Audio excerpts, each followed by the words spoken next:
తిరుమల లడ్డూపై చంద్రబాబుతో కలిసి విష ప్రచారం చేస్తున్న పవన్ కళ్యాణ్పై విలక్షణ నటుడు ప్రకాష్ రాజ్ నిప్పులు చెరుగుతున్నారు.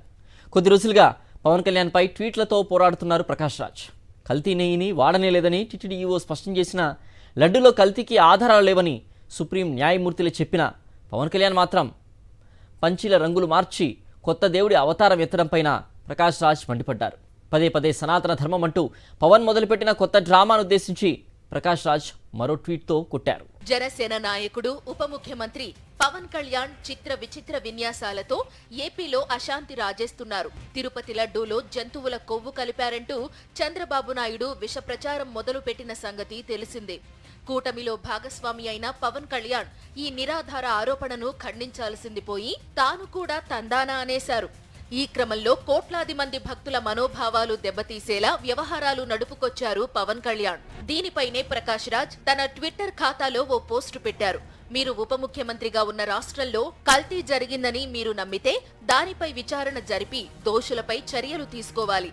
అంతేకాని దేశవ్యాప్తంగా దీన్ని చర్చకు పెట్టి భక్తులతో ఎందుకు ఆడుకుంటున్నారు అని అందులో నిలదీశారు ప్రకాష్ రాజ్. అంతేకాదు, కేంద్రంలో మీ స్నేహితుల వల్ల ఇప్పటికే దేశంలో ఉన్న మత ఉద్రిక్తతలు చాలు, కొత్తవి తీసుకురాకండి అంటూ బీజేపీ పైన చురకలంటించారు. దానికి బదులుగా పవన్ కళ్యాణ్ మాట్లాడుతూ తిరుమల లడ్డూ వ్యవహారం చాలా సున్నితమైంది, దాని గురించి తెలుసుకోకుండా మీ ఇష్టం వచ్చినట్లు మాట్లాడకండి, సనాతన ధర్మం జోలికి వస్తే చూస్తూ ఊరుకోను అంటూ హెచ్చరించారు పవన్.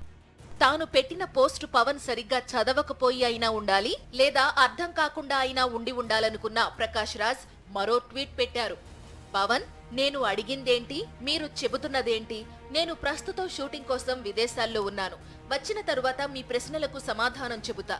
ఈలోగా మీరు నా ట్వీట్ ను మరోసారి చదివి అర్థం చేసుకునే ప్రయత్నం చేయండని ప్రకాష్ రాజ్ పోస్ట్లో సూచించారు. ఎన్నికలకు ముందు ఒక అవతారం, అధికారంలోకి వచ్చాక మరో అవతారం, ఎందుకీ అవాంతరం, ఏంటి అయోమయం అంటూ మరో ట్వీట్లో పవన్ ను నిలదీశారు ప్రకాష్ రాజ్. ప్రకాష్ రాజ్ అడిగిన ప్రశ్నలకు పవన్ వద్ద సమాధానాలు లేవు.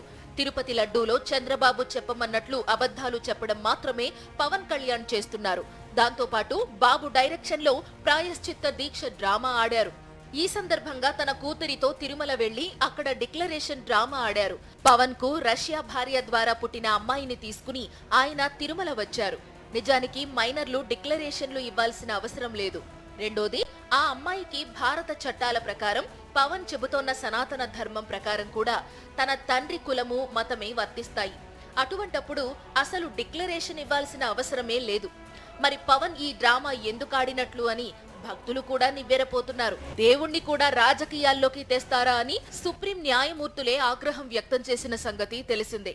పవన్ కళ్యాణ్ మాత్రం చంద్రబాబుకు ఏమాత్రం తీసిపోకుండా మత రాజకీయాలతో రెచ్చిపోతున్నారు. తన జీవితంలోనే మొదటిసారి సనాతన ధర్మం అంటూ పురాతన నినాదాన్ని భుజాలకెత్తుకున్నారు. ప్రాయశ్చిత్త దీక్ష ఆరంభంలో కాషాయ పంచీ కండువా కప్పుకున్న పవన్ కళ్యాణ్ ఆ తరువాత ఎర్ర రంగు పంచీ కట్టుకుని రంగులు మారుస్తూనే ఉంటానని చాటి చెప్పారు. తిరుపతిలో ఓ సభ పెట్టి తనని తాను సనాతని హిందూ అంటూ పరిచయం చేసుకున్నారు. సనాతన అంటే తెలుసు, కానీ ఈ సనాతని ఎవరు అంటూ ఆధ్యాత్మికవాదులే ఆశ్చర్యపోతున్నారు. సనాతన ధర్మం కోసం హిందువులంతా ఏకం కావాలన్న పవన్ కళ్యాణ్ మరో చిత్రమైన కామెంట్ చేశారు. బంగ్లాదేశ్ ఇస్లాం దేశంగా మారితే ఎవరూ ప్రశ్నించరు అంటూ ఆక్రోశించారు. అంటే ఆయన ఉద్దేశమేంటి? పాకిస్తాన్, ఆఫ్ఘనిస్తాన్ వంటి చాలా ఇస్లాం దేశాలు ఉన్నాయి. మతపరమైన దేశాలుగా ఆవిర్భవించాక అవి ఆర్థికంగా దివాళా తీశాయి. ఛాందసవాదాలతో అడుక్కు తింటున్నాయి. ఆ దేశాల్లో ప్రజలకు సుఖశాంతులు లేవు, ప్రజాస్వామ్యం లేదక్కడ.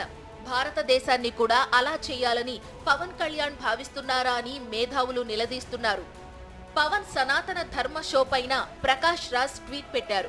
మీరు సనాతన ధర్మాన్ని పరిరక్షించే పనిలో ఉండండి, మేం సమాజాన్ని పరిరక్షించుకోవడానికి ప్రయత్నిస్తామని ప్రకాష్ రాజ్ ఘాటైన పోస్టు పెట్టారు. ఈ పోస్టులు పవన్ కళ్యాణ్ కు అర్థమవుతూనే ఉన్నాయి. కాకపోతే ఆయన ఇప్పుడిప్పుడే తన డ్రామాలు ఆపేందుకు సిద్ధంగా లేరు అని ఆయన గురించి తెలిసిన మాజీ అనుచరులు అంటున్నారు. పవన్, ప్రకాష్ రాజ్ల మధ్య ఈ ట్వీట్ల యుద్ధంలో మున్ముందు ఇంకెన్ని వెరైటీలు చూస్తామో మరి.